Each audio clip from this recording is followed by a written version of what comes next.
ఈరోజు ఏర్పాటు చేయబడిన దైవవాక్యము దినవృత్తాంతముల 2వ గ్రంథము 20వ అధ్యాయము 17వ వచనం.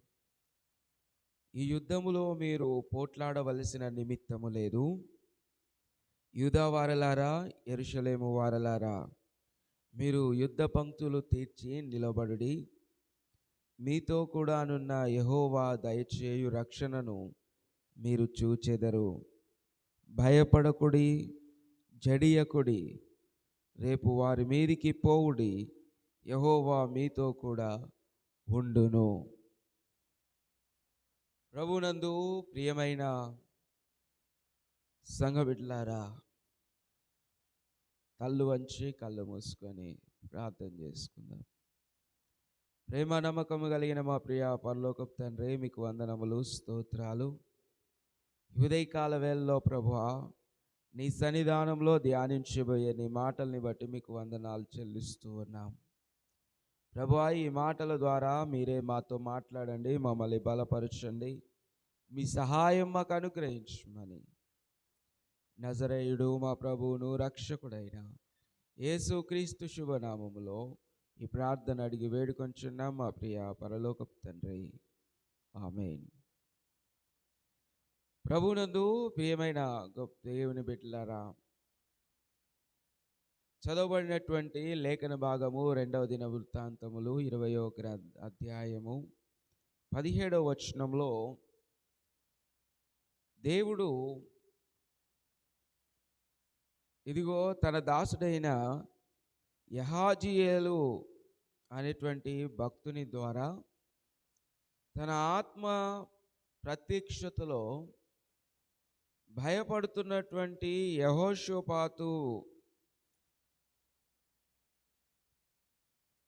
యొక్క హృదయముతో, ఆ యొక్క సైన్యముతో మాట్లాడుతున్నటువంటి మాటను మనం చూస్తూ ఉన్నాం.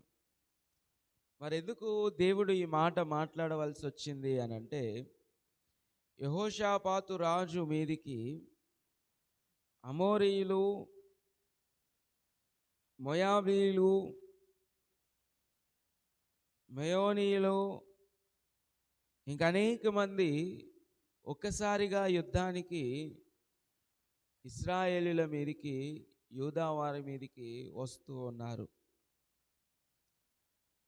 వారు అనుకోని సమయంలో, అనుకోని విధముగా, అనుకోనంత మంది యుద్ధమునకు యెహోషాపాతు మీదికి వస్తూ ఉంటే, యెహోషాపాతు భయపడి దేవుని సన్నిధానములకు ఉపవాసముతో వెళ్ళి, అయ్యా, ఇదిగో నా మీదికి ఇంతమంది వస్తూ ఉన్నారు, ఏం చేయాలి?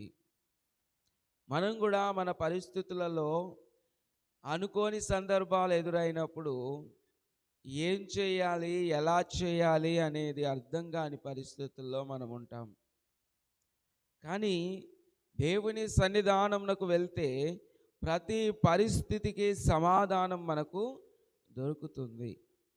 ఇక్కడ జ్ఞాపకం చేస్తూ ఉన్నాడు, యెహోషాపాతు, యూదావారులు, యెరూషలేము వారులు అందరూ దేవుని సన్నిధానంలో ప్రార్థిస్తూ ఉన్నారు. అయ్యా, మాతో మాట్లాడండి, అయ్యా, మమ్మల్ని బలపరచండి, యుద్ధమునకు మేమేం చేయాలి, యుద్ధమునకు మాకు చేత కాదు, మా వల్ల కాదు అని ప్రార్థిస్తూ ఉన్నప్పుడు వారి మధ్యలో, వారందరి మధ్యలో ప్రియ దేవుని బిడ్డలారా, ఇదిగో ఒక భక్తుడిని దేవుడు జ్ఞాపకం చేసి ఉన్నాడు. లేవీయుడైనటువంటి యహాజీయేలు నువ్వు జ్ఞాపకం చేసుకొని, అతని మీద యెహోవా ఆత్మ వచ్చి మాట్లాడుతూ ఉంది.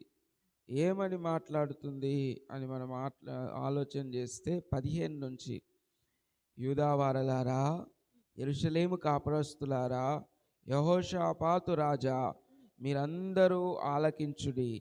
యెహోవా సెలవిచ్చున్నదేమనగా, ఈ గొప్ప సైన్యమునకు మీరు భయపడకుడి, జడియకుడి. ఈ యుద్ధము మీరు కాదు, దేవుడే జరిగించును. రేపు వారి మీదికి పోవుడి, వారు జీజు అను ఎక్కుడు మార్గమున వచ్చెదరు. మీరు ఎరువేలు అందరమునున్న వాగును కొన దగ్గర వారిని కనుగొందురు. ఈ యుద్ధములో మీరు పోట్లాడవలసిన నిమిత్తము లేదు.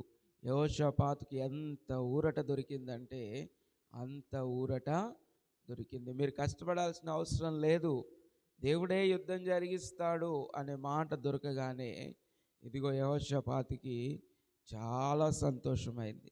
మనము కూడా దేవుని సన్నిధానంలో కనిపెట్టి ఎదురు చూసినట్లయితే మన పక్షమున దేవుడు వాద్యం ఆడుతాడు, మన పక్షమున దేవుడు మాట్లాడుతాడు, మన పక్షమున దేవుడుండి ప్రతి కార్యమును జరిగిస్తాడు. అందుకే ఇక్కడ ఒక మాట అంటున్నాడు 17వ వచనంలో, మీ యెహోవా దయచేయు రక్షణను మీరు చూచెదరు. నిజంగా దేవుని వైపు మనం చూసినట్లయితే ఉదయకాల వేళలో దేవుడు దయచేసే రక్షణను మనమందరము కన్నులారా చూస్తాము గనుక మనమంతా దేవుని వైపు మనం చూడాలి, దేవుని వైపు మన ఆలోచనలు ఉంచాలి, దేవునికే మన ప్రార్థనలు చెల్లించాలి. అప్పుడు దేవుడు మనకు రక్షణను చూపిస్తాడు. దేవుని సన్నిధానంలో ఉదయకాల వేళలో మనం ఈ వచనం ద్వారా జ్ఞాపకం చేసుకోవాలి. భయపడిన యెహోషాపాతుకు ఇదిగో తన సన్నిధానమునకు రాగానే దేవుడు అనుగ్రహిస్తున్న మాట ఏంటి అనంటే, భయపడకుడి, జడియకుడి, యెహోవా దయచేయు రక్షణను మీరు చూచెదరని. కాబట్టి మనం ఏ పరిస్థితిలో ఉన్నా దేవుని సన్నిధానమునకు చేరి ప్రార్థించినప్పుడు దేవుడు దయచేసే రక్షణ మనకు కనబడుతుంది. దేవుడటి కృప మనందరికీ దయచేసి మహిమ, ఘనత, ప్రభావములు ఆయనే పొందుకొనుగాక. ఆమేన్. తల్లు వంచి కళ్ళు మూసుకొని ప్రార్థన చేసుకుందాం.